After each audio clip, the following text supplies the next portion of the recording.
The air over Odessa tastes like salt and smoke, and the wind coming off the Black Sea cuts straight through wool coats like it has teeth. It's early morning, and the city is holding its breath. Somewhere far out, heavy guns thump like a slow heartbeat. Windows are taped, streets are half empty, and every shadow feels like a warning. On a damaged rooftop near the port, above broken chimneys and cracked stone, one woman lies flat behind a low parapet with a rifle pressed to her shoulder. Her cheek is cold against the stock.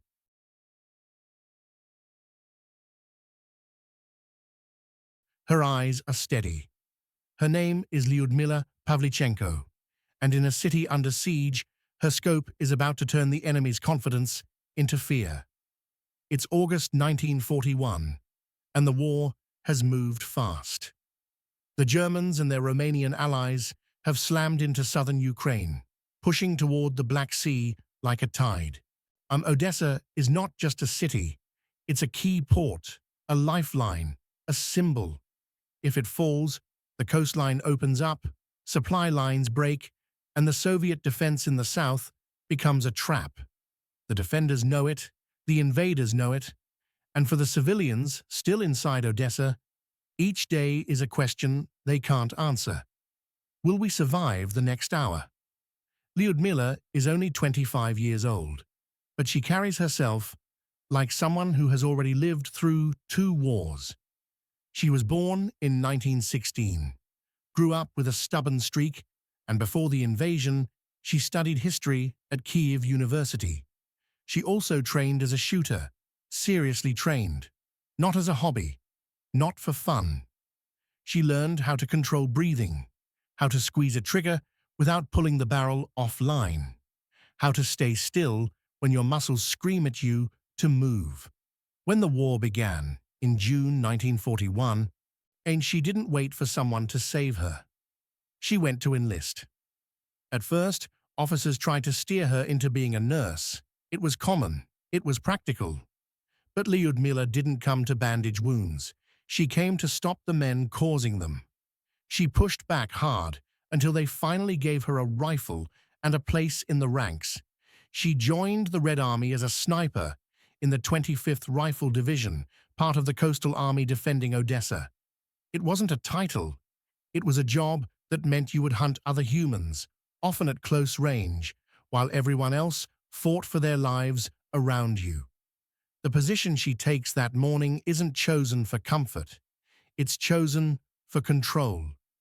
From the rooftop, she can see streets cut by rubble, alleys filled with dust, and the edges of a front line that shifts like a living thing.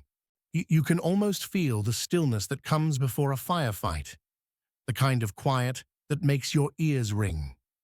Below her, Soviet infantry dig in behind broken walls.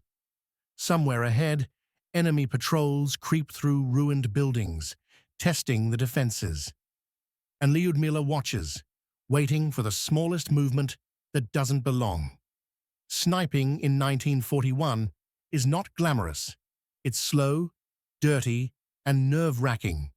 Your body goes numb from cold stone, your fingers stiffen, flies land on your face, and you can't slap them away.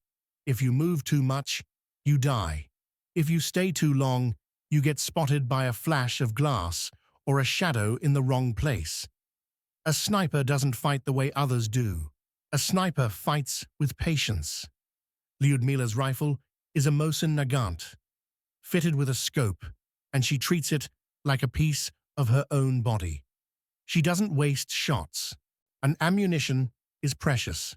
Targets are fewer than you think, because a smart enemy learns quickly. She scans the edges of cover, the gaps between sandbags, the broken windows where someone might hide. She is looking for patterns, where helmets appear, where rifles poke out, where officers stand just a second longer because they feel protected. Then she sees it. A flicker of movement near a destroyed wall. A silhouette that doesn't quite blend with the rubble. A Romanian soldier, maybe an observer, maybe just someone who lifted his head at the wrong time. Lyudmila exhales halfway, holds, and fires once.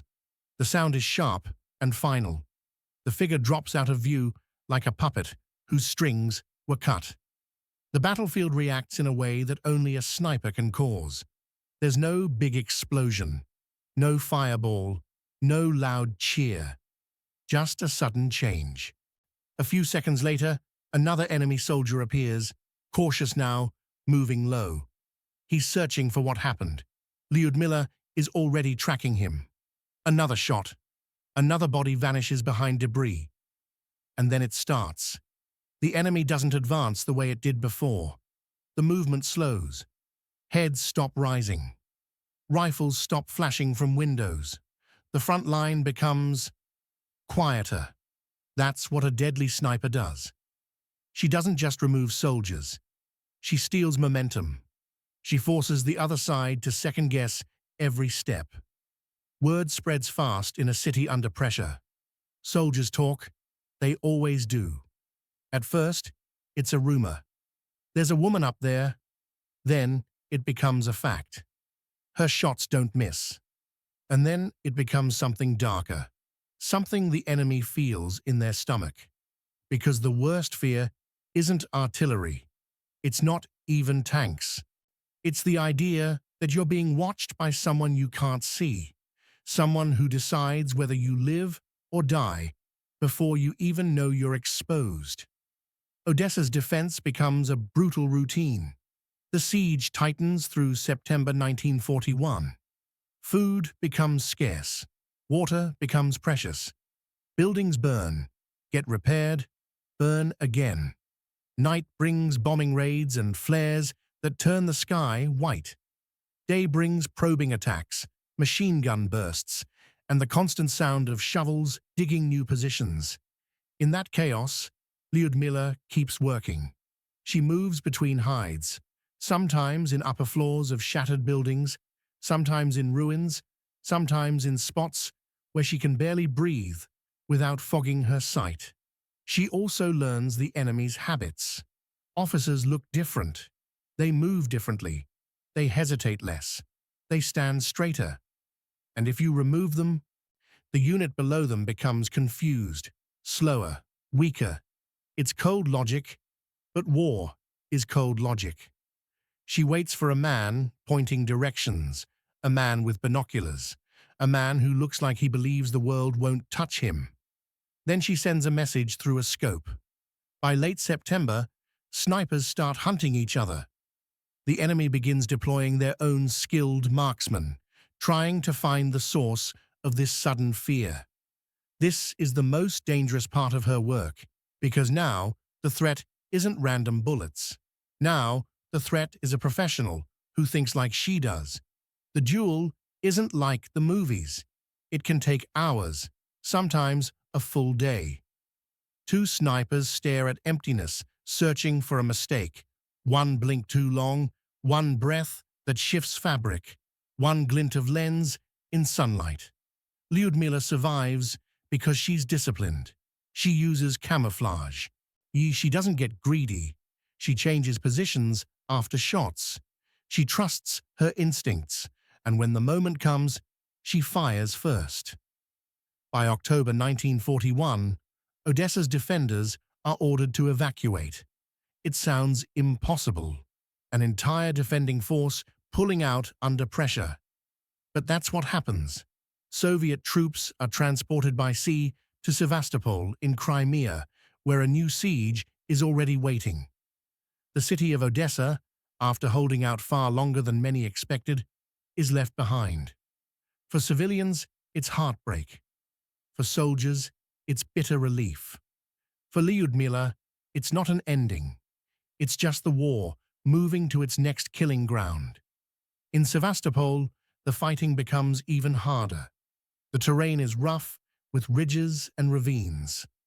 Winter arrives with wet cold that turns trenches into mud and stone.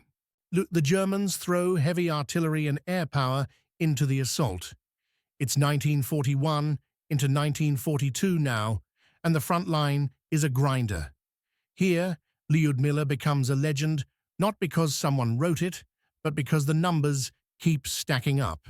She is credited with 309 confirmed kills by the time she is pulled from combat in June 1942 after being wounded by shrapnel. But the number isn't the whole story. The real story is what those shots did to the people around her. A sniper changes the psychology of a battlefield. Soldiers near Lyudmila start moving with more confidence because they feel an invisible shield. They know someone is watching the places they can't watch. They know an enemy officer stepping into the open might not live long enough to give the next order. And on the other side, the enemy learns a different lesson. In Odessa, in those streets and ruins, death isn't only coming from the front, it's coming from above. From a still shape they cannot find. From a woman who doesn't panic. And that's why, in the middle of a siege, where shells fall without warning and entire blocks get erased overnight, one sniper on one rooftop can make an army hesitate. Years later, people would turn Lyudmila Pavlichenko into a symbol. The Lady Death nickname would follow her like a shadow. She would travel, speak, represent her country, and become one of the most famous female snipers in history. But on that rooftop in Odessa, she isn't a symbol. She isn't a poster. She's a soldier doing a job that most people couldn't handle for even 1 hour. The wind keeps biting, the smoke keeps drifting through broken streets. The rifle stays steady, and somewhere out there, beyond the rubble and fear, enemy soldiers who were moving just moments ago suddenly stop, because they've learned a new rule of Odessa. If you step into the open, she will see you, and if she sees you, you won't step again.